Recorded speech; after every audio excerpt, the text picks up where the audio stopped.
How to set up email account on laptop or PC. If you find this video helpful, be sure to drop a like and subscribe. Anyways, getting into it, it's very simple to go ahead and do this.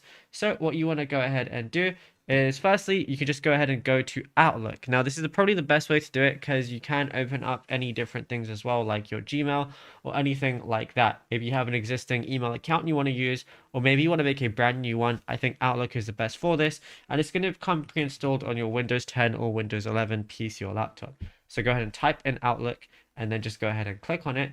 Now, whenever you first open it, it's going to ask you if you want to add an account. So I'm just going to go ahead and press this. And then you can, as you can see, there's a bunch of different ones you can do.